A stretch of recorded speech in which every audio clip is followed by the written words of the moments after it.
ओम शांति। ओम शांति। आज की तारीख है 23 अप्रैल 2020। साकार महावाक्य बाबा कहते, मीठे बच्चे, सबसे अच्छा दैवी गुण है शांत रहना। सबसे अच्छा दैवी गुण है शांत रहना। अधिक आवाज में ना आना, मीठा बोलना।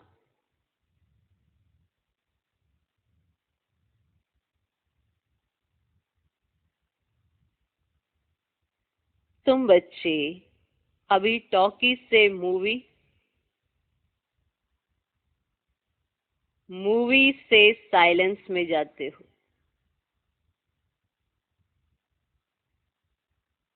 इसलिए अधिक आवाज में ना आओ।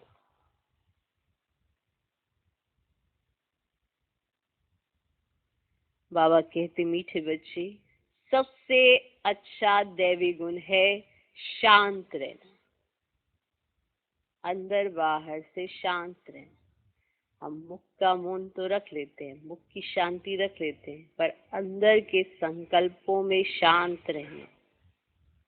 अंदर उठने वाले संकल्प वो व्यर्थ नहीं होने चाहिए। अगर वो व्यर्थ की तरफ जा रहे हैं, नेगेटिविटी की तरफ जा रहे हैं, तो वो शांति नहीं है। शांति अंदर से फिर बाहर से। माना कि कोई सिचुएशन आती है, कोई बात हो जाती है, पर हमारे पास श्रेष्ठ संकल्पों का खजाना है, उसका इस्तेमाल कब करेंगे? बाहर से कोई भी बात आती है, उसको अंदर रखने के लिए पहले उसका रूप बदलना पड़ता है। जब तक आप उसका रूप नहीं बदलेंगे योग अग्नि से, अब हम योग लगाते हैं, दैवी गुणों की धारणा करते हैं, और दैवी गुण क्या सिखाते हैं कि जो बाहर का वातावरण है वो अंदर नहीं जाना चाहिए। बाहर में कोई किसी भी स्वरूप से कोई बात कहे, आप तक जब कोई बात आए उसका रूप बदल दो। जैसे अग्नि में कोई भी चीज पकाई जाती है तो उसका रूप और स्वरूप सब बदल जाता है। आप दूध को गर्म करो, थोड़ी देर गर्म करो, सिर्फ गर्म करो, उबाला दिलाओ, तो वो दूध ही रहता है, पर वो पक जाता है। अब उसे और गर्म करते जाओ, और गर्म करते जाओ, और गर्म करते जाओ, वो खोया बन जाता है, मावा बन जाता है। उसके अंदर और दूसरे गुण आ जाते हैं। तो हमारे सामने भी कई सिचुएशंस आती है। आप अंदर किस तरह से उसे पकाओगे? उसका रूप ऐसे ही रखोगे जैसे था, तो आप अंदर से खराब होते जाओगे। अगर उसे योग अग्नि में पकाओगे तो उसका स्वरूप बहुत अच्छा बन के निकल के आएगा, और उसकी वैल्यू भी बढ़ जाती है। जो दूध की कीमत है और जो खोया या मावा की कीमत है, उसमें बहुत अंतर है, और उसकी क्वांटिटी ज्यादा होती है और उसकी क्वांटिटी कम होते होते बहुत ही कम हो जाती है। तो जो बातें हैं बाहर बहुत विस्तार है, अंदर शांति चाहिए, तो उन बातों का स्वरूप बदलना पड़ता है। जब तक उसका स्वरूप नहीं बदलोगे तब तक शांति नहीं आएगी, वो भी अंदर। और जब तक अंदर नहीं आएगी तो बाहर से मीठे नहीं रह सकते। हम कहते हैं हमारे अंदर किसी के लिए ऊपर नीचे ऐसे कोई भाव नहीं है, लेकिन अगर स्वरूप नहीं बदला है तो भाव आज नहीं तो कल प्रकट हो ही जाते हैं। और अगर ये लक्ष्य आपने रखा है कि हमें कम बोलना है, मीठा बोलना है, तो प्रयास भी आपको ही करना पड़ेगा। तो मेहनत भी आप ही को करनी पड़ेगी। इसलिए सबसे अच्छा दैवी गुण है शांत रहना। पर कैसे शांत रहना, इस पर जरूर विचार करें। सच की शांति में रहना है या सिर्फ मुख से चुप रहकर अंदर बहुत सारे तूफान चलाने हैं, तो ये कोई दैवी गुण नहीं है। और ना ही ये शांत होना है।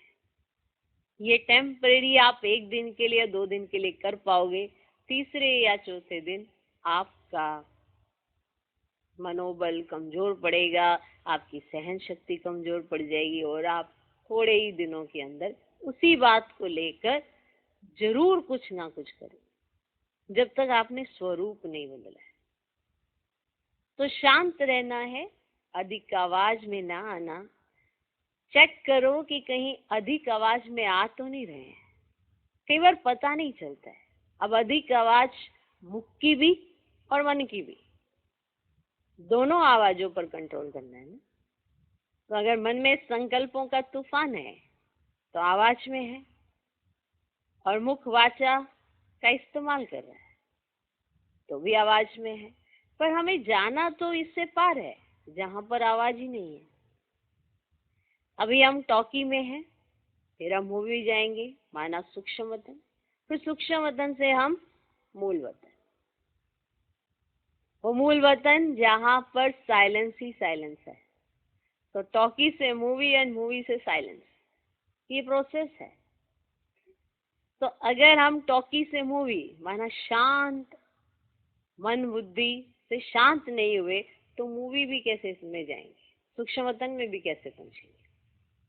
और फिर सूक्ष्म वतन में पहुंच के अंदर का मन जब शांत हो जाएगा तभी उसके बाद मूल वतन में पहुंचेंगे।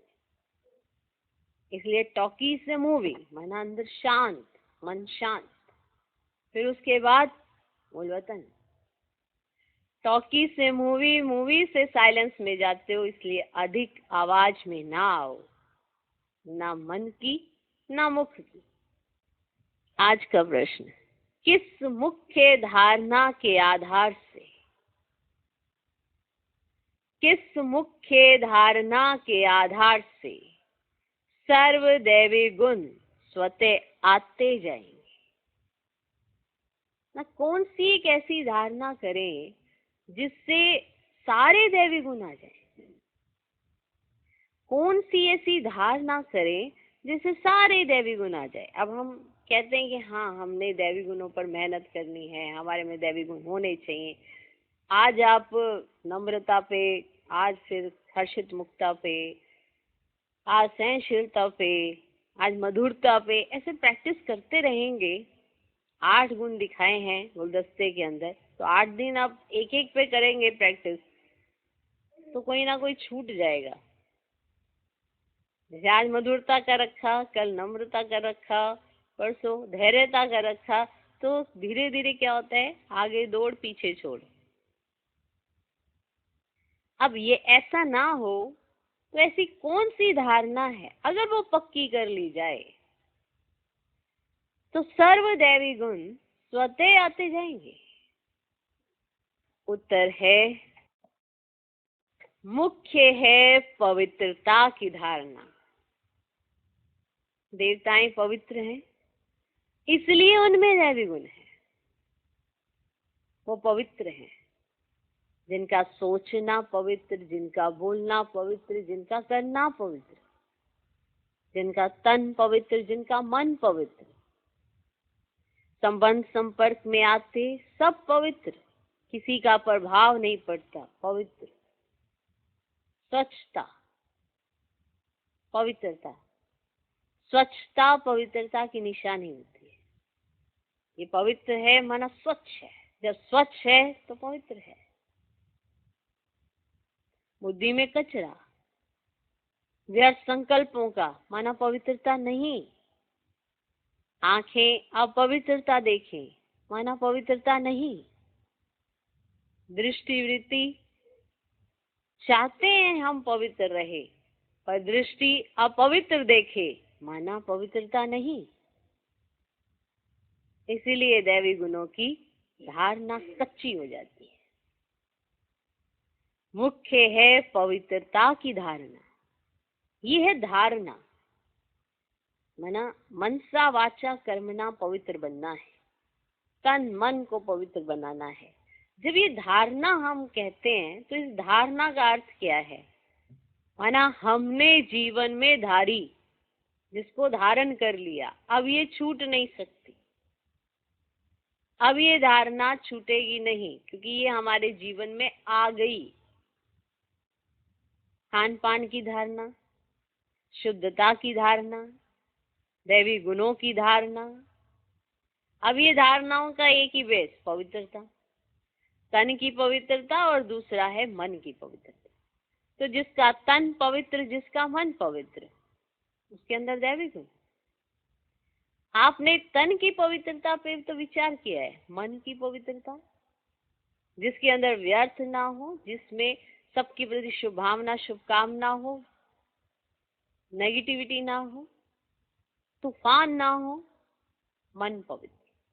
तो जिसका तन पवित्र, जिसका मन पवित्र, उसके अंदर दैवी गुण। तो मुख्य है पवित्रता की धारणा। देवताएं पवित्र हैं, इसीलिए उनमें दैवी गुण है।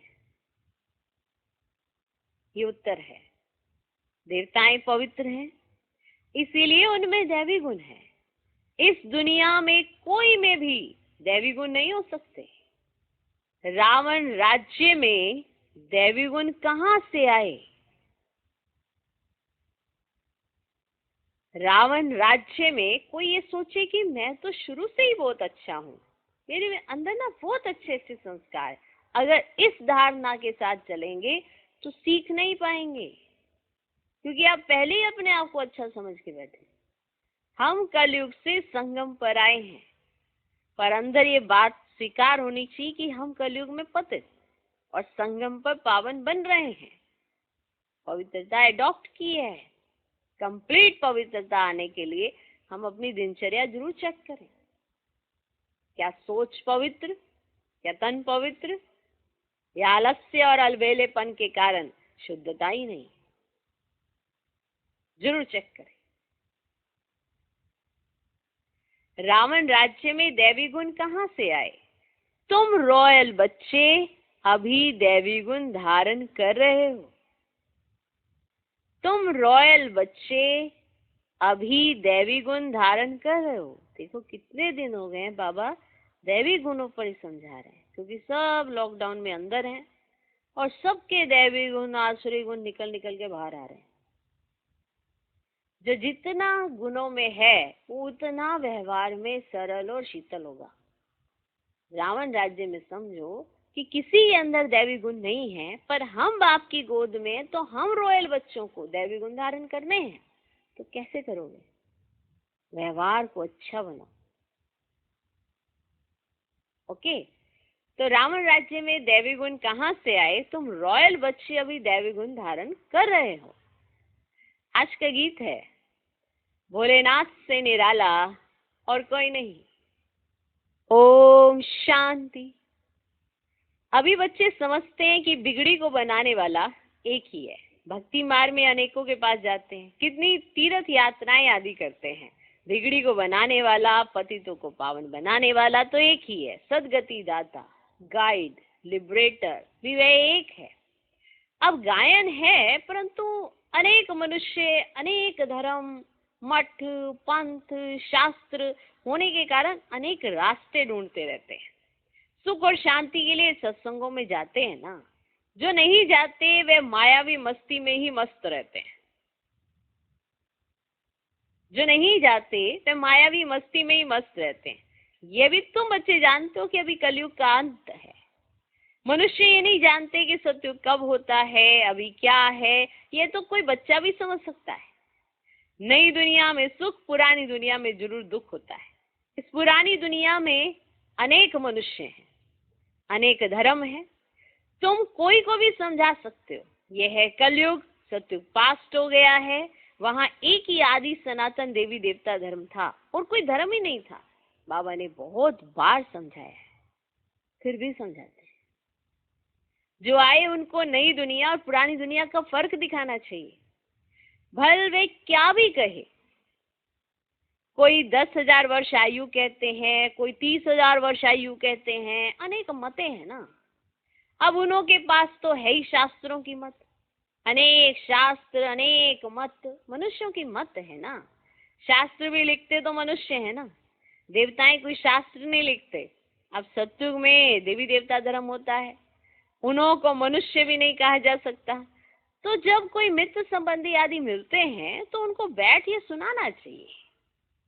विचार की बात है, नई दुनिया में कितने थोड़े मनुष्य होते हैं, पुरानी दुनिया में कितनी वृद्धि होती है, और सतयुग में सिर्फ एक देवता धर्म है। मनुष्य भी थोड़े थे, दैवी गुण होते ही है देवताओं में, मनुष्य में नहीं होते। ऐसे है ना, मित्र संबंधी कब आए तो उनका ऐसे उमंग उत्साह बढ़ाते हुए उनका विचार करने की बात है। मतलब बाबा देखो कितना कमाल है, हर तरीके से आपको ज्ञान देता है, आपको कुछ नहीं करना, बस आपको प्रैक्टिकल इस्तेमाल करना है। ओके, अच्छा, दैवी गुण होते ही है देवताओं में, मनुष्य में नहीं होते हैं। तब तो मनुष्य जाकर देवताओं के आगे नमस्ते करते हैं ना, देवताओं की महिमा गाते हैं वे स्वर्गवासी है, हम नरकवासी कलयुगवासी हैं, मनुष्य में दैवी गुण हो ना सके। कोई के फलाने में बहुत अच्छे दैवी गुण है, बोलो नहीं, दैवी गुण होते ही हैं देवताओं में, क्योंकि वे पवित्र हैं। यहाँ पवित्र ना होने के कारण कोई में दैवी गुण हो ही ना सके, क्योंकि आसुरी रावण राज्य है ना। नए झाड़ में दैवी गुण वाले देवताएं रहते हैं, फिर झाड़ पुराना होता है। रावण राज्य में दैवी गुण वाले हो ना सके। सतयुग में आदि सनातन देवी देवता का प्रवृत्ति मार्ग था, प्रवृत्ति मार्ग वालों की ही महिमा गाई हुई है। सतयुग में हम पवित्र देवी देवता थे, संन्यास मार्ग था ही नहीं। कितनी पॉइंट्स मिलती हैं, परंतु सभी पॉइंट्स किसकी बुद्धि में रह ना सके, पॉइंट्स भूल जाती हैं, इसलिए फेल होते हैं। पॉइंट्स भूल जाते हैं इसलिए फेल होते हैं, दैवी गुण धारण नहीं करते हैं। अब कोई नहीं कर रहा है, तुम्हें तो करने हैं, धारणा तुम्हारी है, पॉइंट्स भूल गए। अब हम रोज मुरली सुनते हैं, बहुत सारे पॉइंट्स होते हैं उसमें, अगर ये याद रहे ना तो अवगुण नहीं आएंगे, पर इतनी धारणा नहीं है। रोज की मुरली में से 5-6 ऐसे पॉइंट्स निकालो और सारे दिन में उसे प्रैक्टिकल इस्तेमाल करो, तो आपको पता चलेगा कि क्या मुरली के पॉइंट्स हम अपने जीवन में ला रहे हैं, और अगर जीवन में नहीं आ रहे हैं तो आपके अनुभव कैसे बनेंगे। सुना फिर धारण किया तो बनेंगे महान, है ना। जीवन में दिखाई देना चाहिए। तो सारे दिन की मुरली सारे दिन में चलनी चाहिए, क्योंकि ये कंप्लीट आपके जीवन के ऊपर है, तो सारे दिन में भी होनी चाहिए। तो इस तरह से याद भी रखें और फिर उसका इस्तेमाल भी देखें करके, फिर आपको वरदान भी मिलेगा और आपको खुशी भी होगी। ऐसे करके देखें। परंतु सभी पॉइंट्स किसकी बुद्धि में रह ना सके, पॉइंट्स भूल जाती है इसलिए फेल हो जाते हैं, पॉइंट्स भूल जाते हैं इसलिए फेल होते हैं, दैवी गुण धारण नहीं करते हैं। एक ही दैवी गुण अच्छा है, एक ही दैवी गुण अच्छा है, जास्ती कोई से ना बोलना, मीठा बोलना, वो थोड़ा बोलना चाहिए। एक ही दैवी गुण अच्छा है, जास्ती कोई से ना बोलना, मीठा बोलना, बहुत थोड़ा बोलना चाहिए। क्योंकि तुम बच्चों को टॉकी से मूवी से साइलेंस में जाना है, तो टॉकी को बहुत कम करना चाहिए। जो बहुत थोड़ा धीरे से बोलते हैं तो समझते हैं ना ये रॉयल घर का है, मतलब थोड़ा बोलते हैं, धीरे बोलते हैं, मतलब कम बोलते हैं। ऐसे नहीं बोले जा रहे हैं, बोले जा रहे हैं, बोले जा रहे हैं, सुबह से शुरू हुए रात तक बोले जा रहे हैं, बोले जा रहे हैं। और जो ऐसे धीरे बोलते हैं, कम बोलते हैं, वो ना उनके चेहरे पे स्माइल भी रहती है, क्योंकि अंदर तूफान नहीं है।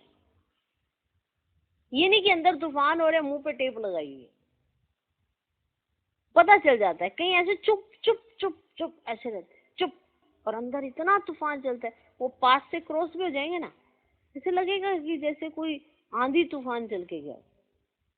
क्या है ये, वाइब्रेशंस काम करते हैं। अंदर शांत है, शीतल है, चुप है, कोई प्रॉब्लम नहीं आती। आप ऐसे गुजरेंगे भी तो किसी को पता नहीं चलता, ऐसे एकदम हल्का लाइट मेट हो। आप भी एक आत्मा, एक मनुष्य, दूसरा भी एक आत्मा मनुष्य। किसी की प्रेजेंस इतना हैवी कर देती है और किसी की प्रेजेंस ऐसे फरिश्तों जैसी अनुभूति कराती है। यही तो फर्क है। आप देखो बाबा कैसे लाइट माइट, कैसे इतनी सारी आत्माएं बाबा के सामने बैठी होती हैं, वो सारी अनुभूति कर रही होती हैं कि बाबा आया हुआ। कैसे पता चलता है? वाइब्रेशन से, अनुभव करने से। तो ऐसे ही हमको भी तो बनना है आप समान। हमारी प्रेजेंस भी तो लाइट माइट होनी चाहिए, हलचल में नहीं होनी चाहिए। हमारी प्रेजेंस भी हल्कापन महसूस कराए। ओके। जो बहुत थोड़ा धीरे से बोलते हैं तो समझते हैं रॉयल घर का है, मुख से सदैव रतन निकले। सन्यासी अथवा कोई भी हो तो उनको नई और पुरानी दुनिया का कंट्रास्ट बताना चाहिए। सत्य में दैवी गुण वाले देवताएं थे, वह प्रवृत्ति मार्ग था। तुम सन्यासियों का धर्म ही अलग है, फिर भी यह तो समझते हो ना, नई सृष्टि सत्व प्रदान होती है, अभी तमो प्रदान है, आत्मा तमो प्रदान होती है, तो शरीर भी तमो प्रदान मिलता है। अभी है ही पतित दुनिया, सबको पतित कहेंगे। वह है पावन सत्व प्रदान दुनिया, वही नई दुनिया सो पुरानी होती है। इस समय सभी मनुष्य आत्माएं नास्तिक हैं, इसीलिए ही हंगामे हैं। धनी को ना जानने के कारण आपस में लड़ते झगड़ते रहते हैं। रचयिता और रचना को जानने वाले को आस्तिक कहा जाता है। संन्यास धर्म वाले तो नई दुनिया को जानते ही नहीं, तो वहां आते ही नहीं। बाप ने समझाया है, अभी सभी आत्माएं तमो प्रधान बनी है, फिर सभी आत्माओं को सत्व प्रधान कौन बनावे? वे तो बाप ही बना सकते हैं। सत्व प्रधान दुनिया में थोड़े मनुष्य होते हैं, बाकी सब मुक्ति धाम में रहते हैं। ब्रह्म तत्व है जहाँ आत्माएं निवास करती हैं, उनको कहा जाता है ब्रह्मांड। आत्मा तो अविनाशी है, ये अविनाशी नाटक है जिसमें सभी आत्माओं का पार्ट है। नाटक कब शुरू हुआ ये कभी कोई बता ना सके, ये अनादि ड्रामा है ना। बाप को सिर्फ पुरानी दुनिया को नई बनाने आना पड़ता है। ऐसे नहीं कि बाप नई सृष्टि रचते हैं, जब पतित होते हैं तभी पुकारते हैं, और सत्य में कोई पुकारते नहीं है ही पावन दुनिया। रावण पतित बनाते हैं, परम पिता परमात्मा आकर पावन बनाते हैं। आधा आधा जरूर कहेंगे। ब्रह्मा का दिन और ब्रह्मा की रात आधा आधा है। ज्ञान से दिन होता है और वहाँ ज्ञान है ही नहीं, और ज्ञान से दिन होता है, जब दिन हो जाता है तो ज्ञान है ही नहीं। भक्ति मार्ग को अंधियारा मार्ग कहा जाता है। देवताएं पुनर्जन्म लेते लेते फिर अंधियारे में आते हैं, इसलिए सीढ़ी में दिखाया मनुष्य कैसे सतो रजो तमो में आते हैं। अभी सब की जड़ भूत अवस्था है। बाप आते हैं ट्रांसफर करने, अर्थात मनुष्य को देवता बनाने। जब देवता थे तो आसुरी गुण वाले मनुष्य नहीं थे, नहीं थे, थे नहीं थे। अभी इन आसुरी गुण वालों को फिर दैवी गुण वाला कौन बनावे? अभी तो अनेक धर्म अनेक मनुष्य हैं, लड़ते झगड़ते रहते हैं। अब सत्युग में एक धर्म है तो दुख की कोई बात ही नहीं है। शास्त्रों में तो बहुत दंत कथाएं हैं जो जन्म जन्मांतर पढ़ते आए हैं। बाप कहते हैं सब भक्ति मार्ग के शास्त्र हैं, उनसे मुझे कोई प्राप्ति नहीं कर सकता। मुझे तो स्वयं एक ही बार आकर सबकी सदगति करनी है, ऐसे कोई वापस से जा ना सके। बहुत धैर्य से बैठ समझाना चाहिए, हंगामा भी ना हो। उन लोगों को अपना अहंकार तो रहता है ना। अब साधु संतों के साथ फॉलोअर्स भी रहते हैं, झट कह देंगे इनको भी ब्रह्मा कुमारियों का जादू लगा है। तो सयाने मनुष्य जो होंगे वे कहेंगे ये विचार करने योग्य बातें हैं। अब मेले प्रदर्शनी में अनेक प्रकार के आते हैं ना, प्रदर्शनी आदि में भी कोई आए तो उसे बड़े धैर्य से समझाना चाहिए। जैसे बाबा धीरज से समझा रहे हैं, जैसे बाबा धीरज से समझा रहे हैं। बहुत जोर से बोलना नहीं चाहिए। प्रदर्शनी में तो बहुत इकट्ठे हो जाते हैं ना, फिर कह देना चाहिए आप कुछ टाइम देकर एकांत में आकर समझेंगे ना तो आपको रचयिता और रचना का राज समझाएंगे।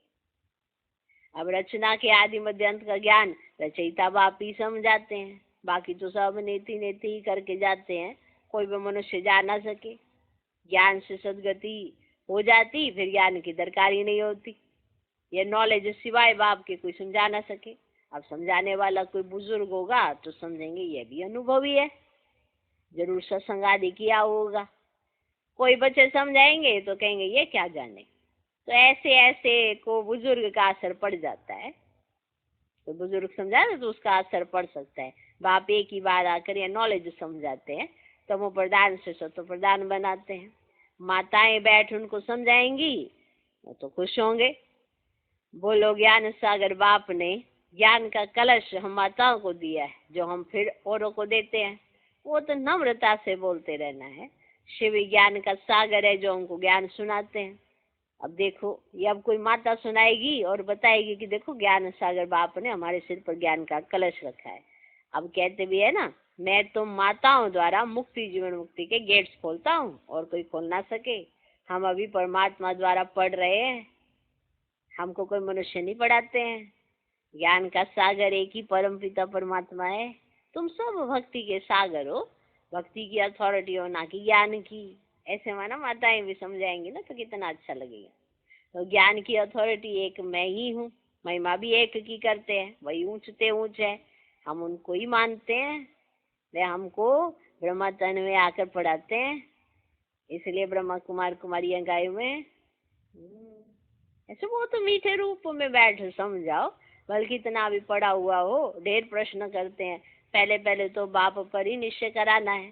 पहले तुम यह समझो रचता बाप है, वह नहीं। सभी का रचयिता एक ही शिव बाबा है, वही ज्ञान का सागर है। बाप टीचर सतगुरु है। पहले तो यह निश्चय बुद्धि हो कि रचता बाप ही रचना के आदि मध्य अंत का ज्ञान देते हैं, तो ये हमको समझाते हैं। ये तो जरूर राइट ही समझाएंगे, फिर कोई प्रश्न उठ ना सके। अब बाप आते ही है संगम पर, सिर्फ कहते हैं मुझे याद करो तो पाप भस्म हो जाए। हमारा काम ही है पतितों को पावन बनाने का। अभी तमो प्रधान दुनिया है, पतित पावन बाप बिगड़ कोई को जीवन मुक्ति मिल ना सके। सभी गंगा स्नान करने जाते हैं ना तो पतित ठहरे ना। मैं तो कहता नहीं हूँ कि गंगा स्नान करो, मैं तो कहता हूँ मामी कम याद करो। मैं तुम सब आशिकों का माशूक हूँ, सभी एक माशूक को याद करते हैं। रचना का क्रिएटर एक ही बाप है। वे कहते देही अभिमानी बन मुझे याद करो, तो इस योग अग्नि से विक्रम विनाश होंगे। ये योग बाप ही आकर अभी सिखलाते हैं, क्योंकि पुरानी दुनिया बदल रही है, विनाश सामने खड़ा है। अभी हम देवता बन रहे हैं। बाप कितना सहज बताते हैं।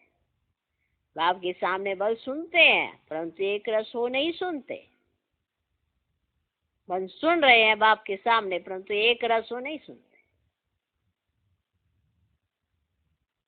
बुद्धि और तरफ भागती रहती है।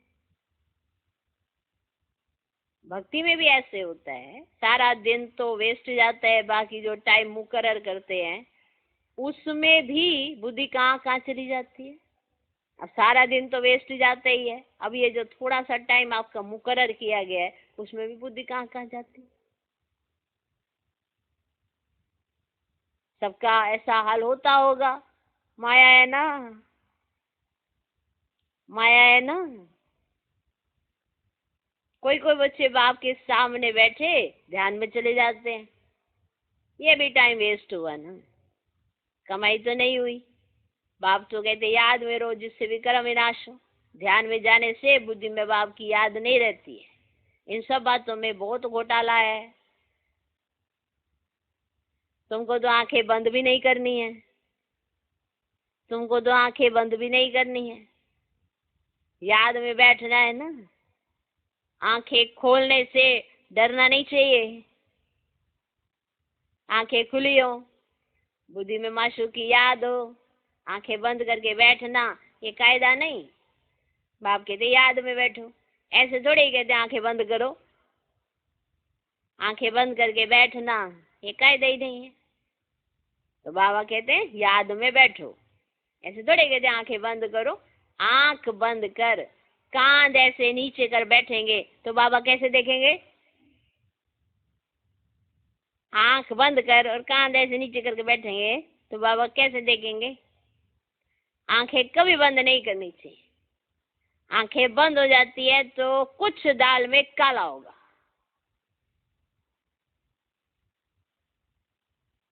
मैंने आप योग में बैठे, आंखें बंद हो रही हैं तो जरूर बाबा देख लेते, जरूर कुछ दाल में काला होगा।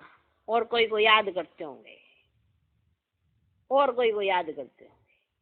बाप तो कहते हैं और कोई मित्र संबंधियों आदि को याद किया तो तुम सच्चे आशिक नहीं ठहरे। अगर और कोई मित्र संबंधियों को याद किया तो तुम सच्चे आशिक नहीं ठहरे। सच्चा आशिक बनेंगे तब ही उच्च पद पाएंगे। मेहनत सारी याद में, देह अभिमान में बाप को भूलते हैं, फिर धक्के खाते रहते हैं। और बहुत मीठा भी बनना चाहिए, वातावरण भी मीठा हो, कोई आवाज नहीं।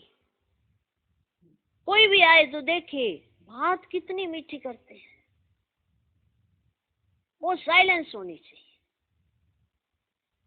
कुछ भी लड़ना झगड़ना नहीं तो जैसे बाप, टीचर, गुरु तीनों की निंदा करा, वे फिर पद भी बहुत कम पाएंगे। बच्चों को अब समझ तो मिली है। बाप कहते हैं हम तुमको पढ़ाते हैं उच्च पद पाने, पढ़कर फिर औरों को पढ़ाना है। खुद भी समझ सकते हैं, हम तो कोई को सुनाते नहीं है तो क्या पद पाएंगे? प्रजा नहीं बनाएंगे तो क्या बनेंगे?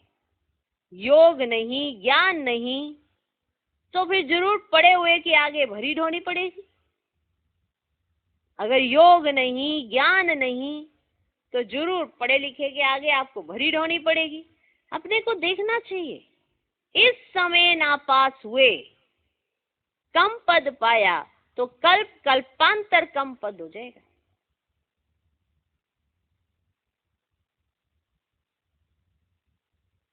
बाप का काम है समझाना, नहीं समझेंगे तो अपना पद भ्रष्ट। कैसे किसको समझाना चाहिए वे भी बाबा समझाते रहते हैं। जितना थोड़ा और आहिस्ते बोलेंगे उतना अच्छा है। जितना थोड़ा और आहिस्ते बोलेंगे उतना अच्छा है। कैसे किसको समझाना चाहिए वे भी तो बाबा ही समझाते रहते हैं।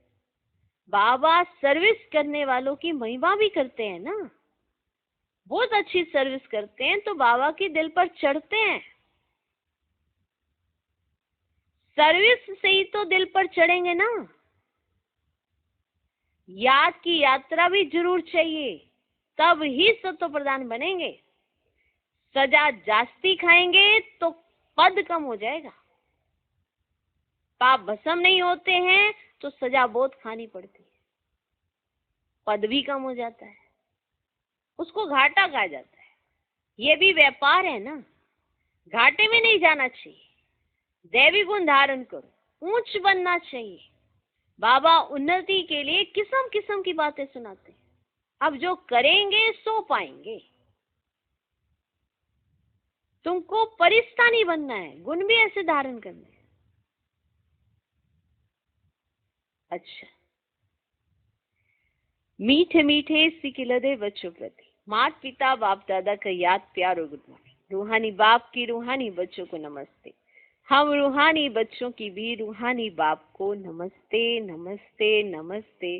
Good morning good morning good morning. धारणा के लिए मुख्य सार। पहला पॉइंट, किसी से भी बहुत नम्रता और धीरे से बातचीत करनी है। किसी से भी बहुत नम्रता और धीरे से बातचीत करनी है।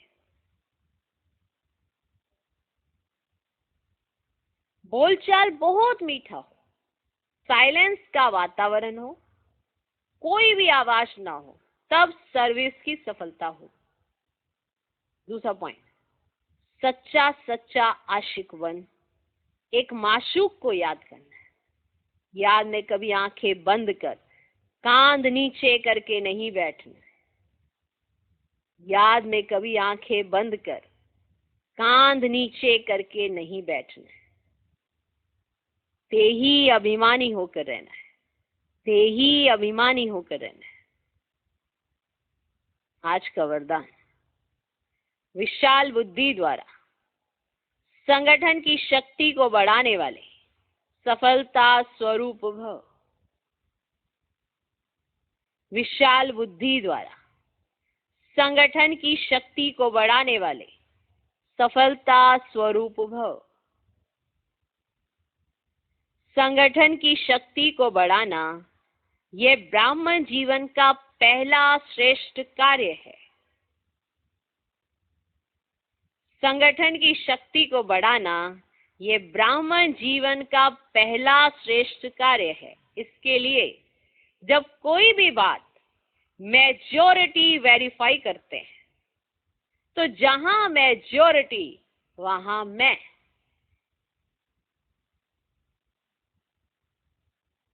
जहां मेजॉरिटी वहां मैं, यही है संगठन की शक्ति को बढ़ाना, है ना। मेजॉरिटी किस दिशा की तरफ जा रहे हैं वहां आप भी चले गए, ये है संगठन की शक्ति। अब यज्ञ में क्या होता है, कोई बात आई, आपने भी राय दी, उन्होंने भी राय दी, उन्होंने भी राय दी। अगर आपने ये सोच के राय दी कि आपकी राय सबसे अच्छी है, तो आप संगठन में नहीं रह सकते। आपने राय दी, सिर्फ मेजॉरिटी फाइनल करेंगे कि वो राय अच्छी है या नहीं है। फिर जब वो कोई भी किसी की भी राय को फाइनल कर दिया जाता है, तो आपका क्या रोल होना चाहिए कि हाँ यही वाली राय अच्छी, ना कि ये सोचना कि मेरी वाली राय अच्छी थी। ये है संगठन की शक्ति को बढ़ाना। इसमें ये बड़ाई नहीं दिखाओ कि मेरा विचार बहुत अच्छा है, बल्कि इतना भी अच्छा हो, लेकिन जहां संगठन टूटता है वह अच्छा भी साधारण हो जाएगा। उस समय अपने विचार त्यागने भी पड़े तो त्याग में भी भाग्य है। संगठन की शक्ति कब बनती है, जब मेजॉरिटी ने कुछ फाइनल किया और आप उनमें से एक हैं, तो आपने भी वो सहज स्वीकार किया बिना किसी संकल्प चलाए। अगर आपको लगा नहीं मेरा विचार तो बहुत ही अच्छा था, मेरे विचार को प्रेफरेंस देनी चाहिए, इसमें तो ये वाली प्रॉब्लम है, ये पर अब क्या करें, इन्होंने ये वाला फाइनल कर दिया, लेकिन अगर मेरा अप्लाई करते ना तो इन्हें बहुत अच्छा होगा। फिर दूसरी बार मीटिंग हुई, फिर दूसरी बार भी उसी चीज को लाके ये शो करना कि पहले वाला देखा आपने हमारा नहीं अप्लाई किया था ना, तो देखो ये चीज होगी। ये आप संगठन में मजबूती नहीं ला रहे हो, संगठन को तोड़ रहे हो। तो जहां संगठन टूटता है वह अच्छा भी साधारण हो जाएगा। उस समय अपने विचार त्यागने भी पड़े तो त्याग में भी भाग्य है, इससे ही सफलता स्वरूप बनेंगे, समीप संबंध में आएंगे। आज का स्लोगन, सर्व सिद्धियां प्राप्त करने के लिए मन की एकाग्रता को बढ़ाओ। सर्व सिद्धियां प्राप्त करने के लिए आप करना बहुत कुछ चाहते हो लेकिन हो नहीं पा रहा, तो आपके मन की एकाग्रता भंग है, उसको बढ़ाओ। सर्व सिद्धियां प्राप्त करने के लिए मन की एकाग्रता को बढ़ाओ।